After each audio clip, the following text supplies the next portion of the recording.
Hello friends, MS Excel നമുക്ക് കേരളത്തിൻ്റെ ജില്ലകൾ വെച്ചിട്ടുള്ള ഒരു ഡ്രോപ്പ് ഡൗൺ മെനു വേണം. അത് എങ്ങനെയാണ് ക്രിയേറ്റ് ചെയ്യുന്നത് പഠിക്കുന്നത്. ആദ്യം നമ്മൾ A1 തൊട്ട് A14 വരെ 14 ജില്ലകളെ നമ്മളവിടെ എൻ്റർ ചെയ്തിട്ടുണ്ട്.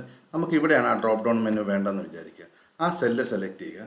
അതിനുശേഷം നമ്മൾ ഡാറ്റ മെനു എടുക്കുക. അവിടുന്ന് ഡാറ്റ വാലിഡേഷൻ ഉണ്ട്. അതിനകത്ത് തന്നെ ഡാറ്റ വാലിഡേഷൻ എന്ന് പറഞ്ഞൊരു മെനു ഉണ്ട്, അതെടുക്കുക. അപ്പോൾ നമുക്ക് ഈ രീതിയിലുള്ള ഒരു ഡാറ്റ വാലിഡേഷൻ ഡയലോഗ് ബോക്സ് കിട്ടും.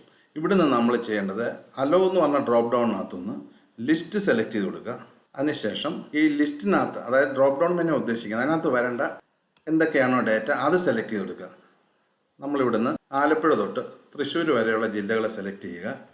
അതിനുശേഷം ഈ ബട്ടൺ അമർത്തുക. ഇവിടെ നമ്മൾ ഓക്കെ കൊടുക്കുക. ഇത്രയേ ഉള്ളൂ. ഇപ്പോൾ നമുക്ക് കാണാം ഇവിടെ ഡ്രോപ്പ് ഡൗൺ വന്നിട്ടുണ്ട്.